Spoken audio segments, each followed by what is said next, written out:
दोस्तों 80 के दशक में शूट हुए रामायण को लोग आज भी बहुत ज्यादा भक्ति भाव से देख रहे हैं। रामायण की शूटिंग एक ऐसे समय में हुए थे जब तकनीक इतने विकसित नहीं हुए थे। जी दोस्तों, उस समय न कोई VFX और न ही कोई एडवांस एडिटिंग टेक्निक थे। तो दोस्तों आपके भी दिमाग में ये बात जरूर आई होगी कि 80 के दशक में बिना किसी खास तकनीक के रामायण की शूटिंग कैसे हुई होगी और इस शूटिंग में किन किन परेशानियों का सामना करना पड़ा होगा। रामायण के कलाकार बिना किसी सुविधा के शूटिंग कैसे मैनेज करते थे, उस समय रामायण बनाने में कितना खर्च हुआ, कलाकारों को कैसे चुना गया, उस समय बानर सेना और जामवंत जैसे कैरेक्टर कैसे डेवलप हुए थे। दोस्तों आपके सभी सवालों के जवाब आज के इस वीडियो में आपको मिलेंगे, लेकिन इसके लिए आपको इस वीडियो को अंत तक देखना होगा। लेकिन दोस्तों इससे पहले इस वीडियो को शुरू करें, वीडियो को ज्यादा से ज्यादा लाइक कीजिए। और साथ दोस्तों अगर आप इस चैनल पे पहली बार वीडियो देख रहे हैं तो दोस्तों इस वीडियो के नीचे लाल बटन को दबाकर इस चैनल को सब्सक्राइब जरूर कर लीजिएगा। दोस्तों आज से 33 साल पहले जिस रामायण को रामानंद सागर ने बनाया था उसका जादू आज भी बरकरार है। रामायण को फिल्माने के लिए एक ऐसी जगह की जरूरत है जहां वन, नदी, खाली मैदान, पहाड़ और समुद्र तट एक साथ हो, ताकि अलग अलग दृश्यों को फिल्माने के लिए ज्यादा दिक्कत न हो। बहुत सी जगहों की तलाश करने के बाद आखिरकार एक ऐसी जगह मिले जहां इस पवित्र कथा को फिल्माया जाए, और वो जगह थी गुजरात का एक छोटा सा शहर उमरगांव। ये शहर रामायण के लिए एक पर्याप्त स्थान था। इस शहर की आबादी भी इतनी घनी नहीं थी, जिस वजह से यहाँ काम करना मुनासिब हुआ। गुजरात के उमरगांव में रामायण की शूटिंग पूरे 550 दिनों तक चले और इस दौरान कुल 78 एपिसोड फिल्माए गए। बताया जाता है कि ज्यादातर कलाकार शूट के दौरान सेट पे ही रुका करता था। उमरगांव मुंबई से 4 घंटे की दूरी पर स्थित है और यहाँ बहुत से पर्यटन स्थल मौजूद हैं।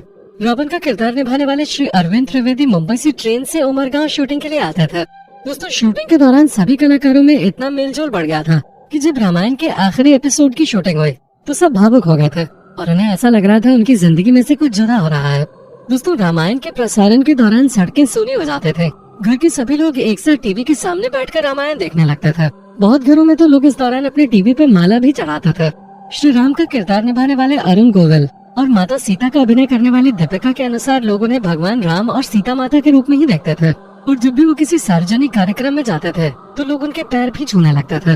दोस्तों अगर हम आपको रामायण की शूटिंग के बारे में बताएं तो रामायण में लक्ष्मण का किरदार निभाने वाले सुनील लहरी ने बताया कि रामायण में हनुमान जी को इधर उधर उड़ते हुए बहुत देखा गया है, मगर शूटिंग के दौरान असल में वो उड़ नहीं रहे थे, वो तो कुर्सी या स्टूल पे बस खड़े कर दिए जाते थे।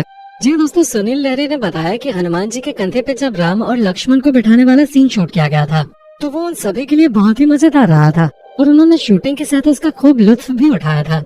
रामायण के सीन में देखने को मिलता है कि हनुमान जी राम और लक्ष्मण को अपने कंधे पर बैठाकर वायु मार्ग से लेकर जाते हैं। रामायण का जो ये सीन क्रिएट किया गया है इसके लिए क्रोमा तकनीक को इस्तेमाल में लाया गया था। उसके बाद कई स्पेशल इफेक्ट्स भी इसमें डाले गए थे, तब जाकर वो सीन तैयार हो सका जिसे दर्शकों ने रामायण सीरियल में देखा है। क्रोमा तकनीक और स्पेशल इफेक्ट्स का इस्तेमाल करते हुए दिखाया गया था कि ऊंचाई पर हनुमान जी किस तरीके से उड़ रहे हैं। सुनील लहरी के मुताबिक उन्हें ऊंचाई पर दिखाने के लिए 2 स्टूल पे उन्हें खड़ा कर दिया गया था। ब्लू क्रोमा और स्टूल पे भी ब्लू रंग चढ़ाकर इस सीन की शूटिंग किए गए थे। हनुमान जी के बड़े बड़े हाथ दिखाने थे तो इसके लिए एक रैंप तैयार किया गया था। इसी पर चढ़कर राम और लक्ष्मण जी गए थे और हनुमान जी के कंधे पे भी जा बैठे थे। सुनील लहरी ने बताया कि इस सीन की जो शूटिंग हुई थी वो काफी हद तक केवल इमेजिनेशन थे। सुनील लहरी और अरुण गोविल को कुछ पता ही नहीं चल रहा था कि आखिर हो क्या रहा है। कैमरे के पीछे से जो निर्देश उन्हें दिए जा रहे थे वो बस उसी को लगातार फॉलो करते जा रहे थे। जिस वक्त इस सीन की शूटिंग चल रही थी उस वक्त अरुण गोविल और सुनील लहरी को ये सीन बहुत ही अटपटा लग रहा था। हालांकि जब एडिट होकर ये उनके सामने आया तो ये उन्हें बहुत ही खूबसूरत लगा और बाद में दर्शकों को भी ये बहुत पसंद आया। दोस्तों रामायण की बात करते हुए रामानंद सागर के बेटे प्रेम सागर का कहना है कि जब वे उमरगांव में शो की शूटिंग कर रहे थे तब न जाने कितने ही लोग भगवान के दर्शन करने के लिए वहाँ पहुँच जाते थे। जी हाँ, केवल आम लोग ही नहीं बल्कि कई बार तो VIP भी वहाँ पहुँच जाते थे और सभी कलाकारों के लिए रहने से लेकर खाने तक की पूरी व्यवस्था भी की जाते थे। इसके साथ ही प्रेम सागर ने ये भी बताया कि शूटिंग करने का कोई समय तय नहीं होता था, यहाँ तक कि शूटिंग सुबह से लेकर आधी रात को 3 बजे तक भी होते रहते थे।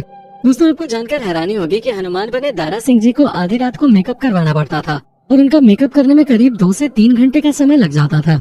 इसके अलावा शो में बहुत से जूनियर आर्टिस्ट की भी जरूरत पड़ते थे, तो ऐसे में कई सैनिकों को इकट्ठा करना सच में काफी मुश्किल होता था। बता दें कि इस काम को करने के लिए आसपास के लोगों को गाँव में ढोल नगाड़े बजाकर बुलाया जाता था और उनसे ये भी कहा जाता था कि जो काम करेगा उसे फ्री में खाना और 10 रुपए भी दिए जाएंगे। दोस्तों रामायण में राम का किरदार निभाकर प्रसिद्ध हुए अरुण गोविल जहाँ भी जाते लोग उनके आगे नतमस्तक हो जाते थे। इस किरदार में अभिनेता को देखकर ऐसा लगता है मानो वो ऐसे के लिए बने हो। लेकिन बहुत कम लोग ही जानते होंगे कि रामानंद सागर ने पहले इस रोल के लिए इस अभिनेता को रिजेक्ट कर दिया था। इस बारे में अभिनेता अरुण गोविल ने एक शो में खुलासा किया। इस दौरान उन्होंने रामायण में अपनी कास्टिंग के बारे में ये दिलचस्प किस्सा सुनाया था।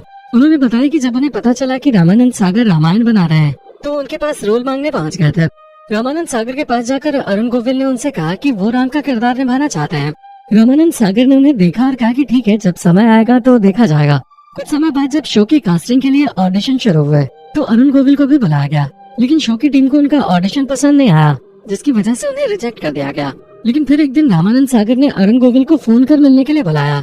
इसके बाद जब अरुण गोविल राम के किरदार के लिए लुक टेस्ट देने पहुंचे तो उनके स्माइल देख उन्हें तुरंत राम का किरदार मिल गया, क्योंकि उनके मुस्कान में रामानंद सागर को भगवान जैसी सौम्यता नजर आई, जो राम के किरदार के लिए बिल्कुल परफेक्ट था। दोस्तों, रावण का रोल करके अरविंद त्रिवेदी घर घर लोकप्रिय तो हो गए, लेकिन आप ये जानकर हैरान हो जाएंगे कि रामानंद सागर के लिए वो पहले पसंद नहीं थे। अरविंद त्रिवेदी मध्य प्रदेश के इंदौर के रहने वाले थे और उन्होंने गुजराती फिल्मों में ज्यादा काम किया। जब उन्हें पता चला कि रामानंद सागर रामायण बना रहे हैं तो वो गुजरात से मुंबई ऑडिशन के लिए पहुंच गए। उन्होंने तो केवट के रोल के लिए ऑडिशन दिया था। रावण के किरदार के लिए सभी चाहते थे कि अमरीश पुरी को लिया जाए। अरविंद त्रिवेदी ने केवट के किरदार के लिए ऑडिशन दिया। जब वो बाहर निकलने लगे तो बॉडी लैंग्वेज और एटीट्यूड देखकर रामानंद सागर ने उन्हें रावण का रोल दिया। रावण के रोल में ढलने के लिए उन्हें कड़ी मेहनत करने पड़ते थे। शूटिंग से 5 घंटे पहले वो तैयार होना शुरू कर देते थे। उनकी ज्वेलरी से लेकर कपड़ों का वजन ही कई किलो का होता था। उनका मुकुट ही 10 किलो का हुआ करता था। अरविंद खुद भी राम भक्त और शिव भक्त थे। जब वो शूटिंग पर जाते थे तो पूरा दिन व्रत रखते थे। शूटिंग खत्म करने के बाद वो रात में अपना व्रत तोड़ते थे। उन्हें इस बात का बहुत अफसोस होता था कि स्क्रिप्ट की वजह से उन्हें भगवान राम के लिए कड़वे शब्दों का प्रयोग करना पड़ता था। दोस्तों, सीता के रोल के लिए दीपिका चिखलिया का सिलेक्शन कैसे हुआ था, इस बारे में उन्होंने खुद बताया कि उन दिनों विक्रम बेताल की शूटिंग सागर जी के घर पे होते थे।